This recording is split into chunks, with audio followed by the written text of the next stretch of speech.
The Galactic Council's headquarters loomed in the distance, visible through the massive viewport of the human warship. The fleet's warp drives hummed as the ships began to close in on the station. Inside, tensions were at an all-time high. Karos, a seasoned diplomat, wiped the sweat from his brow, his mind racing with dread. His Norran colleague, Tren, shifted uneasily beside him. "I told them," Karos muttered, his voice barely audible. "I warned them not to provoke the humans, especially over something so personal." Tren grimaced, his eyes fixed on the approaching fleet. The Kalani thought they could send a message by killing that human's dog. They couldn't have known the depth of their mistake. Karos nodded slowly, his gaze drifting to the Grand Galactic Council chamber. His heart pounded in his chest as he recalled the fateful day the Kalani had slaughtered the dog, a small, seemingly insignificant act that would unravel the galaxy's fragile peace. "They didn't just kill it," Karos said bitterly. "They posed with its body, mutilated it to make a point." The doors of the chamber swung open, and the two diplomats stepped inside, greeted by the uneasy murmurs of their peers. As they walked toward the council's seats, an air of impending doom hung heavy over the room. All eyes turned to the humans, seated silently at the far end. Bobby Russell, their lead ambassador, was seated at the center, his face impassive, but his eyes filled with a quiet, simmering rage. Karos leaned toward Tren. "Look at him. I've never seen such cold fury before." Tren nodded, barely able to tear his eyes from Russell's unflinching gaze. "I heard he didn't even cry when they found the dog's body. Just stared at the Kalani with that same expression." As the council session began, the Kalani ambassador stood, attempting to justify the actions of his soldiers. He droned on about unintended consequences, collateral damage, and misunderstandings. But Russell's eyes never wavered, his focus never breaking. When the Kalani finished, the silence was deafening. Russell rose from his seat, his voice calm but laced with steel. "Unintentional. Then why did your soldiers pose for holopics with my dog's body? Why did they mutilate him and display his remains as a warning to humanity?" The Kalani ambassador shifted uncomfortably, but Russell didn't give him a chance to respond.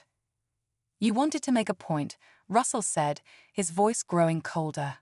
"Well, let me make one of my own." With a wave of his hand, the room's holo display flared to life. A massive projection of the human fleet appeared in the center of the council chamber, its scale dwarfing anything the council had seen before. Tren gasped audibly. "That can't be real," Tren whispered, his voice trembling. "They only have a dozen capital ships, don't they?" Karos shook his head in disbelief. Where did they get all this firepower? The fleet on display was unlike anything the council had ever encountered. Each ship bristled with weaponry, far beyond the technology any of the other races possessed. The humans had clearly been hiding something catastrophic. Russell's voice cut through the stunned silence like a knife. "This is the price of your message, Ambassador. This is humanity's response to your cruelty." Karos felt his blood run cold.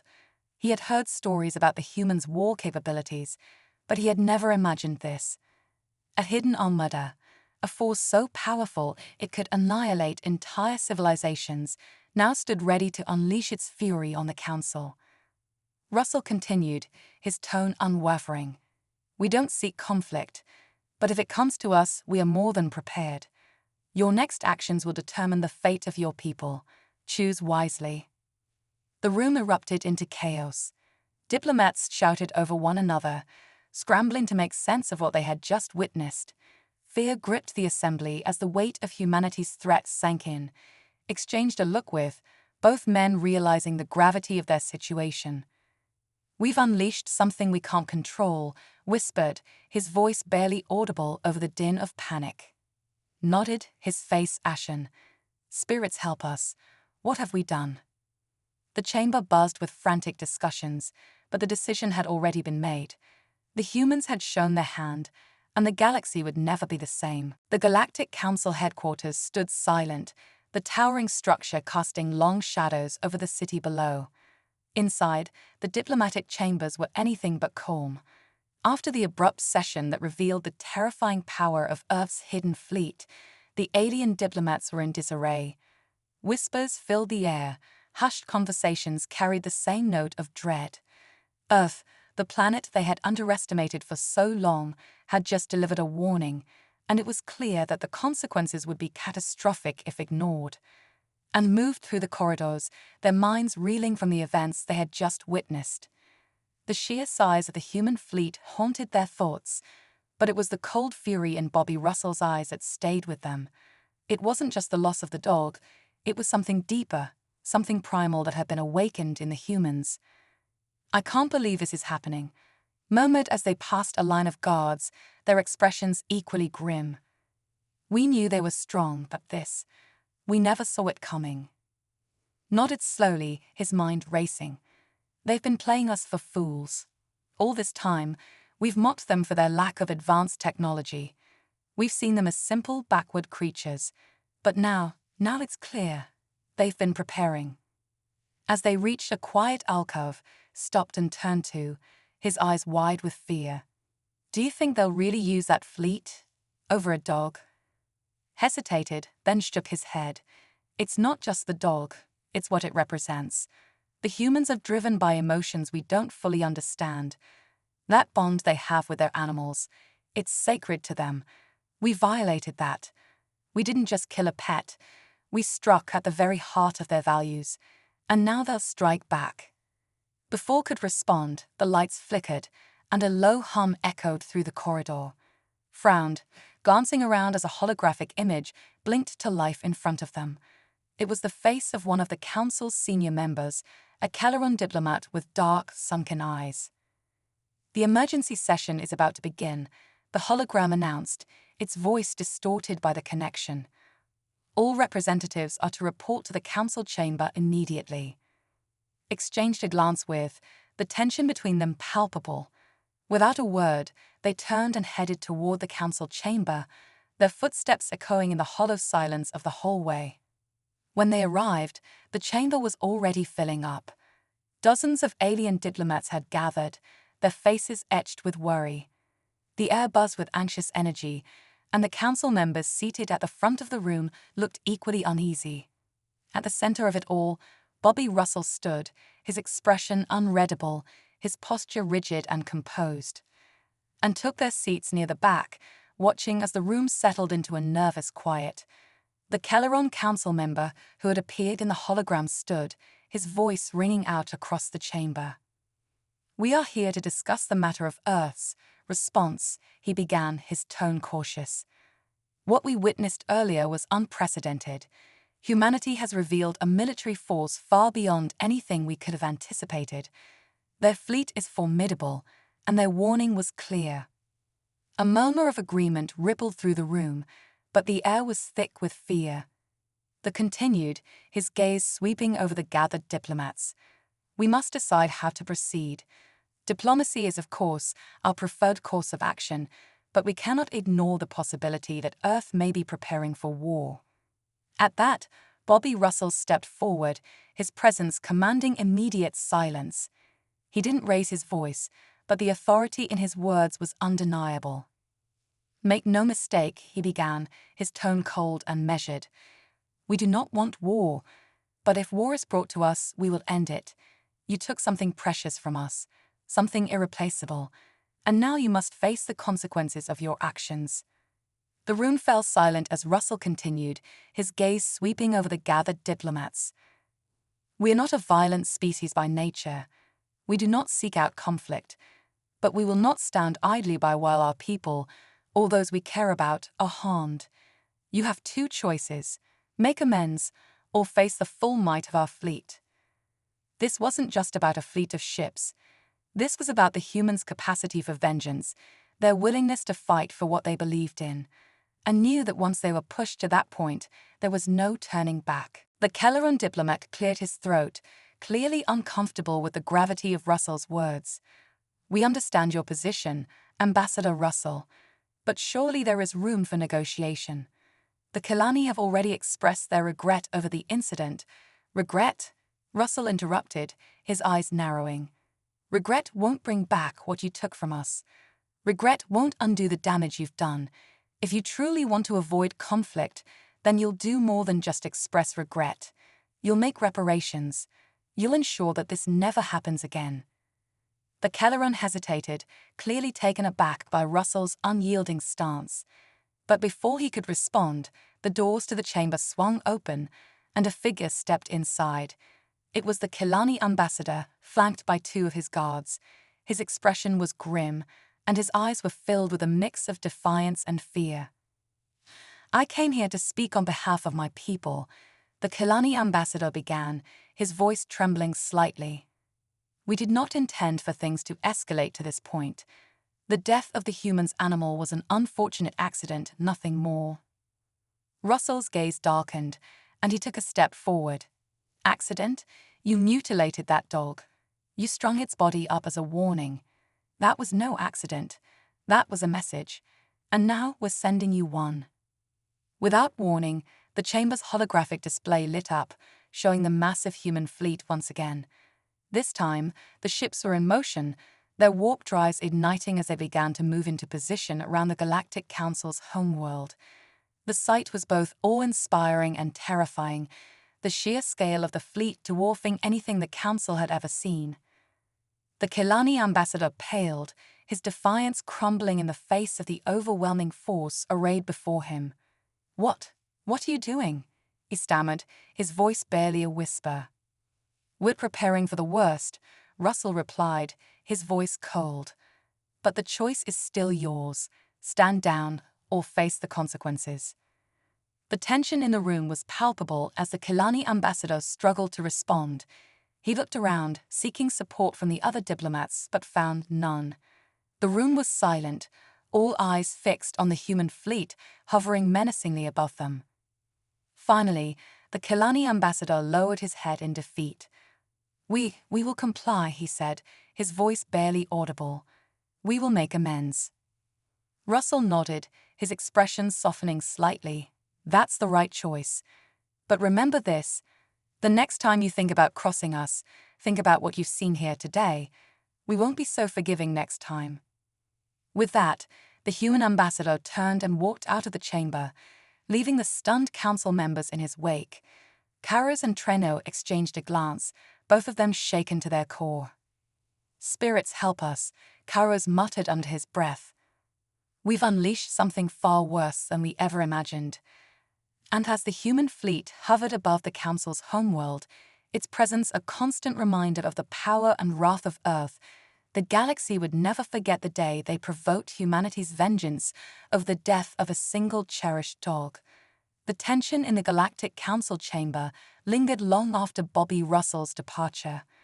The ambassadors remained in their seats, stunned into silence, their minds grappling with the implications of what they had just witnessed.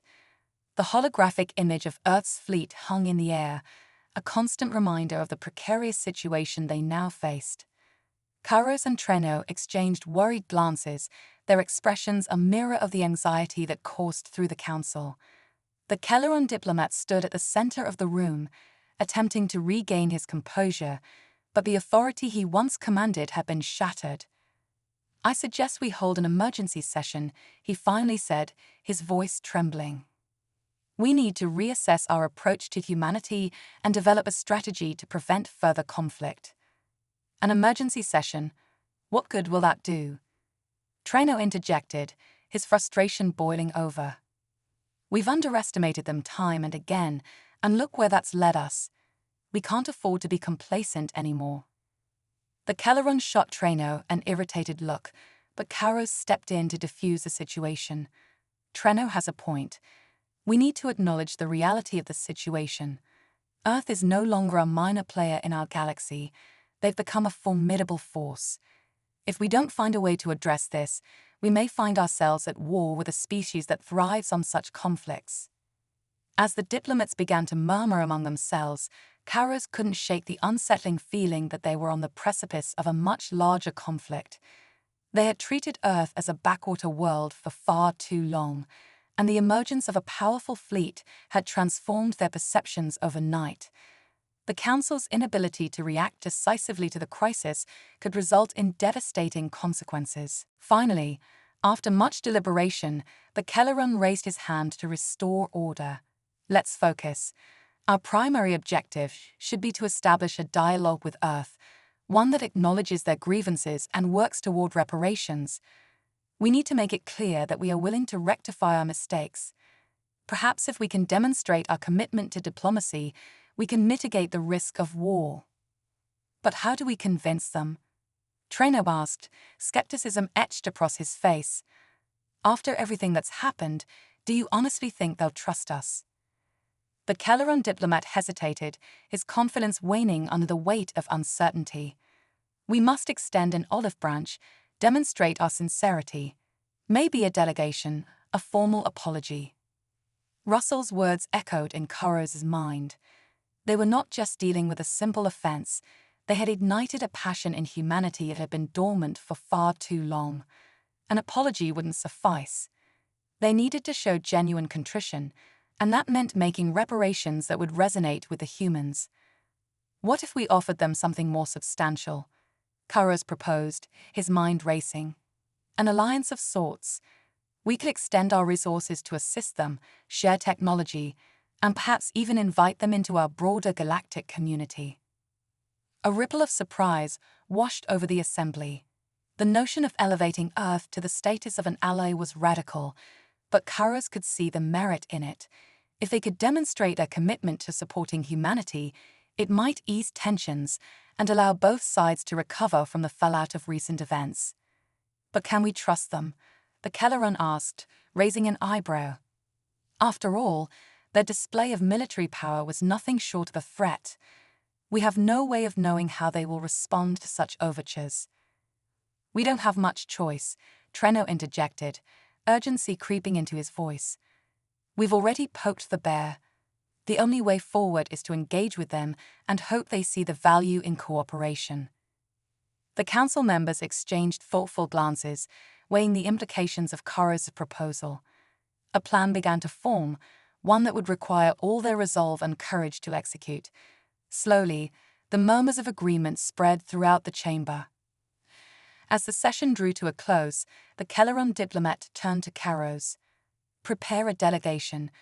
We will extend an invitation for the humans to discuss reparations, but we must be cautious. This is uncharted territory for us. The assembly adjourned, and the diplomats began to filter out of the chamber. Kuroz and Traino remained behind, contemplating the enormity of what lay ahead. The road to reconciliation would be fraught with challenges, but if they could manage to repair the breach, it might pave the way for a new era of cooperation between Earth and the Galactic Council. Meanwhile, back on Earth, the atmosphere was equally tense. Bobby Russell had returned to a military command center bustling with activity. His face was etched with determination as he relayed the events of the council meeting to a room full of military and diplomatic personnel. We've sent a clear message, but we must prepare for any potential backlash, he stated, his voice steady. We need to reinforce our fleet and ensure our defenses are ready. This is not just about revenge for our dog, it's about asserting our place in the galaxy. The officers around the table nodded, understanding the gravity of the situation. It was no longer just about a single incident, it was about securing humanity's future among the stars. Sir, what if they decide to retaliate? One officer asked. We've shown our hand, and they may see us as a threat now. Russell considered this, his mind racing through the possibilities. Then we'll have to show them that humanity is not to be underestimated. We will respond decisively to any aggression, but we must also be prepared to negotiate. If they reach out, we must be ready to listen. But know this, our terms will be firm. Just then, a communications officer interrupted, her expression tense. Sir, we've received a message from the Galactic Council. They want to discuss reparations and potential collaboration. A hushed silence fell over the room as all eyes turned to Russell.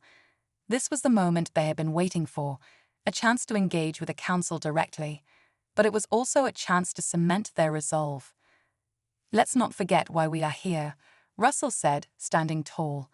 This is about more than just one dog. This is about humanity's right to stand alongside the galaxy's most powerful races. We won't back down, and we won't compromise our values. Prepare our response. We will listen, but we will make it clear that we will not tolerate any further acts of aggression. As the officers scrambled to prepare for the impending negotiations, Russell felt a surge of determination. The humans had come a long way, and this was just the beginning.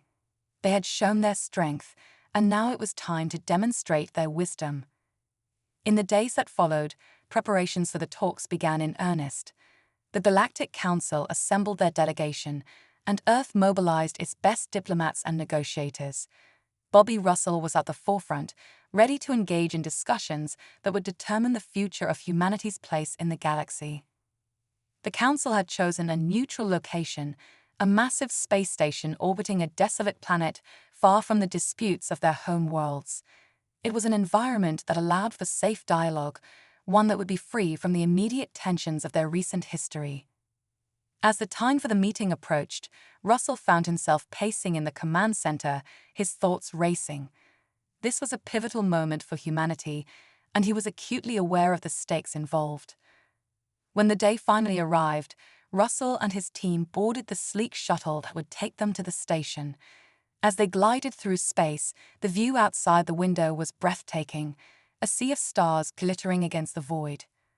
Arriving at the station, Russell stepped into the grand meeting chamber, his heart pounding in his chest.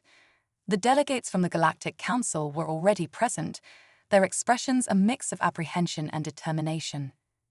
As the meeting commenced, Russell took his place at the head of the table, the weight of his responsibility heavy upon him. The Kelleran diplomat who had addressed them in the council chamber stepped forward, his demeanor serious but resolute. "We are here today to discuss the unfortunate events that transpired," he began, addressing Russell directly. "We acknowledge the harm caused and wish to explore avenues for reparations and collaboration." Russell nodded, his gaze unwavering. "We appreciate your willingness to discuss this matter, but let's be clear. Any reparations must reflect the severity of the offense committed against us. We're not looking for mere tokens. We want accountability and a commitment to ensuring this never happens again." The Kelleran diplomat shifted uncomfortably, but he held Russell's gaze. "We understand, Ambassador. We are prepared to offer assistance in technology exchange and joint security efforts. But we need to assure our people that this is a mutual partnership." Russell studied the Kelleran's expression, gauging the sincerity behind his words. "If we're to move forward, there must be trust on both sides. You must be willing to ensure that your people respect our sovereignty and our rights. Only then can we consider working together." The discussions unfolded, each party negotiating terms and seeking common ground. Ideas flowed back and forth, building bridges where once there had been walls. And while there were still underlying tensions, the prospect of cooperation began to emerge as a beacon of hope. Hours passed, and as they approached the conclusion of the meeting, Russell felt a cautious optimism growing within him. They were on the brink of something new, a potential alliance that could reshape the dynamics of the galaxy. But as they finalized their agreements, he knew they were still walking a tightrope. Trust had to be rebuilt, and the specter of violence still loomed in the shadows. The galaxy would be watching closely, waiting to see how this fragile relationship would unfold. With a sense of purpose and determination, Russell left the station, ready to face whatever came next. Humanity had taken its first steps toward asserting itself in the galaxy, and there was no turning back now. The path ahead would be challenging, but it was also filled with promise. The story was far from over. The future of humanity hung in the balance, and they were ready to fight for their place among the stars. The negotiations with the Galactic Council had marked a pivotal turning point for humanity, but the path ahead was anything but smooth.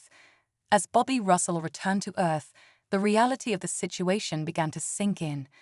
The discussions had been productive, but they were merely the first step in a long and arduous journey toward establishing lasting peace and cooperation. Back at the military command center, Russell convened a meeting with his team to review the terms of the agreements reached at the station. Around the table, a mix of military officials and diplomats sat, their expressions a blend of hope and concern. "We've secured a commitment to technological exchanges and joint military exercises," Russell began, outlining the key points of their negotiations. "However, we must remain vigilant. This is an opportunity, but it's also a test. The Council will be watching us closely." An officer named Commander Hartley, a grizzled veteran with years of experience, leaned forward, his brow furrowed. "And what about their military presence? They've seen what we can do, and I doubt they're just going to roll over. We need to be prepared for any backlash." Russell nodded, acknowledging the valid concern. "We will strengthen our defenses and ensure our fleet is combat-ready. If they think we are vulnerable, it could lead to further conflict. But we also need to project an image of confidence and resolve."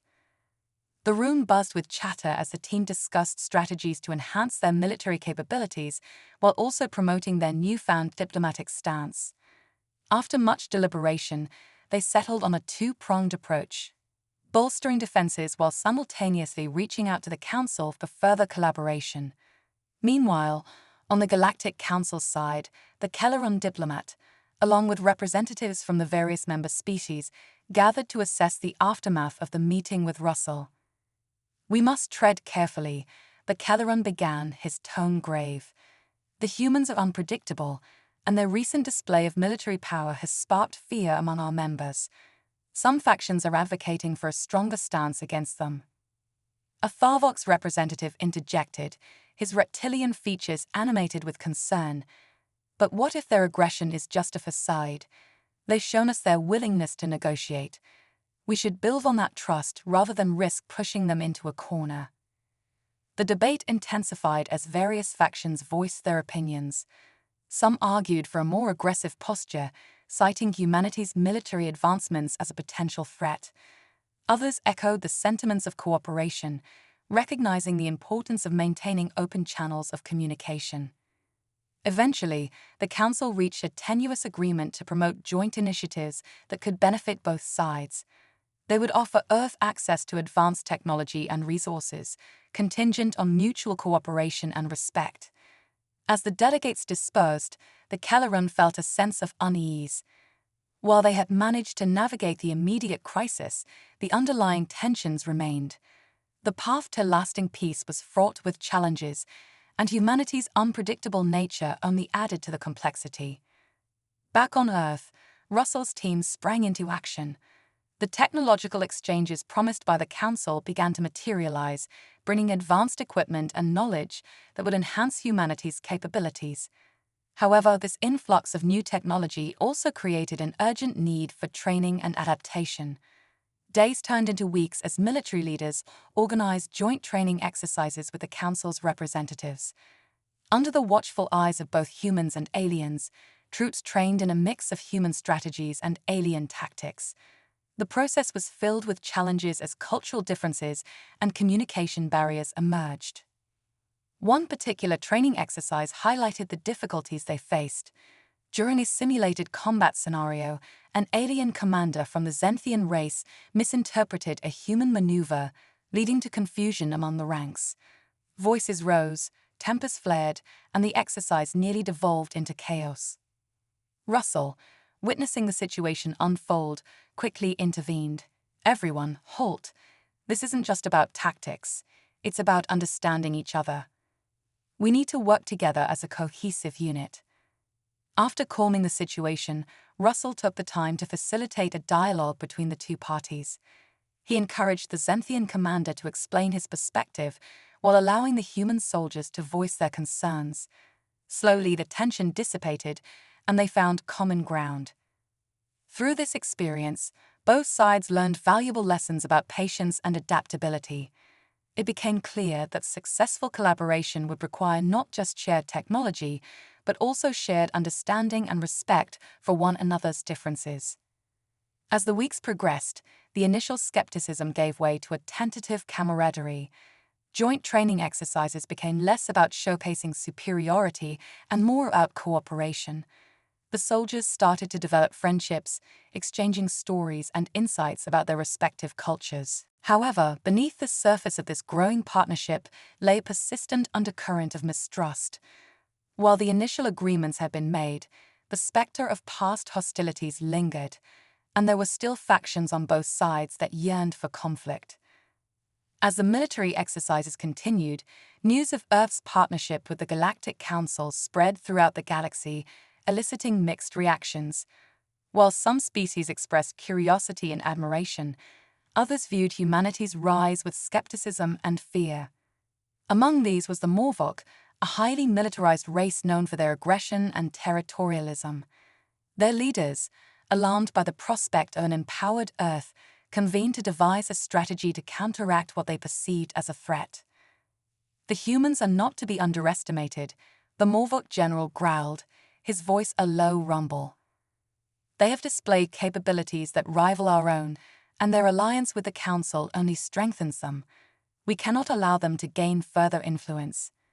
A strategist named Vrel stepped forward, his eyes glinting with cunning. "What if we disrupt their training exercises, create chaos within their ranks, and send a message that we will not tolerate their ascendance?" The idea resonated with the assembled leaders. They began plotting a covert operation to undermine the joint exercises, hoping to ignite distrust between humans and their allies. Meanwhile, back on Earth, Russell's team had gathered intelligence suggesting that Morvok ships were moving closer to Earth's territories.